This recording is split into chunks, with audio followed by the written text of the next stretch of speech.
Welcome to The Explainer. Today, we're diving into a really powerful diagnosis of modern India from the analyst Raju Parulekar. This is all based on a recent interview where he really doesn't pull any punches, painting a picture of a nation he sees at a critical crossroads. Let's get right into it. So Parulekar kicks everything off with this one very provocative statement.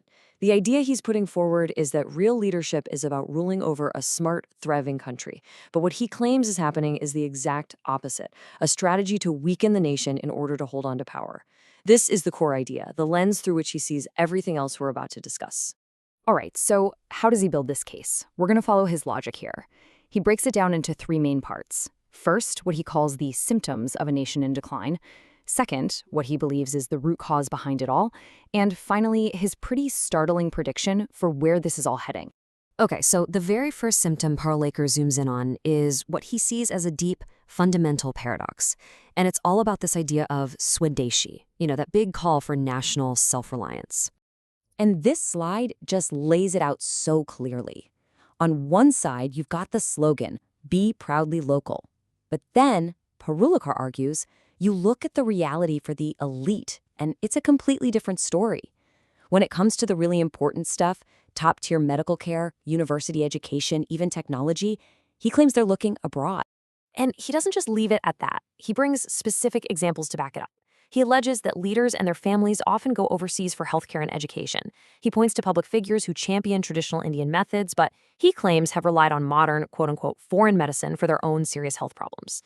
The argument even extends to basic things like industrial materials and the food on our plates, reminding us that staples like potatoes and tomatoes aren't even originally from India.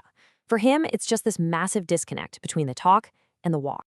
Next up, Parulekar argues that this internal contradiction doesn't just stay within the country's borders. He says it spills over and starts to really affect India's reputation on the world stage. According to Parulekar, it wasn't too long ago that India's diplomatic ambition was crystal clear. The goal, the benchmark, was to be seen as an equal to a global power like China. But he argues that benchmark has shifted and shifted dramatically. Now, he says, the comparison being made in international circles isn't with China anymore. It's with Pakistan. And in his view, that's a huge step down, a real sign of a weakened global standing. And again, he points to specific moments he sees as evidence, alleged diplomatic snubs, like a handshake being retracted, or an official visit that he claims wasn't sponsored by the host state. So why? Why this perceived loss of respect? Parulekar ties it back to his central theory, that the world is starting to see India's leadership less as global statesmen and more as, in his words, agents for corporate interests. So, from the global stage, his critique then turns inward. He starts to talk about what he sees as these deep fractures forming right within Indian society itself. A big part of his focus here is on changes to the national curriculum. He uses this really sharp question to make his point. He's basically saying, look, if you try to just erase complex parts of history, the whole story stops making sense. It becomes illogical, incomplete. Parulekar then makes another pretty provocative claim, this time about social identity. He argues that the dominant political rhetoric today is painting all Hindus with a single broad brush. And in his view, this is giving the Hindu community a taste of the exact same kind of sweeping generalization that he says Muslims in India have been dealing with for a very long time. So this all leads to a really crucial question, doesn't it? If the general public, as Parulekar claims, isn't benefiting from these domestic and foreign policies, then who is? And his answer couldn't be more blunt. He alleges that the government's primary focus isn't on the public, but on the interests of one specific corporate giant, the Adani Group. This is the absolute pillar of his economic critique.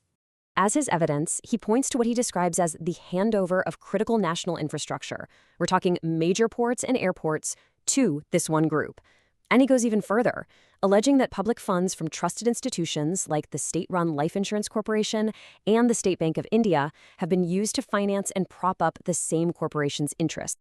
So, if all this is happening, what's the end game? Where does it all lead? Well, according to Parulekar, his prediction for the future is built around a really powerful metaphor, a volcano. He predicts it'll happen in 3 stages. He says it starts small, with people just mocking the leadership. But then, he claims that ridicule will curdle into genuine widespread anger. And the final stage? He believes that anger will just keep building until it finally erupts, like a volcano, into a mass movement that changes the entire political landscape. And this quote right here really sums up the urgency of his warning. He's making a stark claim that as long as the current leadership remains in power, the story of what he calls the nation's decline will just continue to be written, day after day. So, in the end, Parulekar's entire analysis really boils down to this one final question. Is this volcano that he's describing a real and looming possibility, something that could actually be born out of public frustration? Or is it simply the heated prediction of a political critic? That's the question he leaves us all to think about.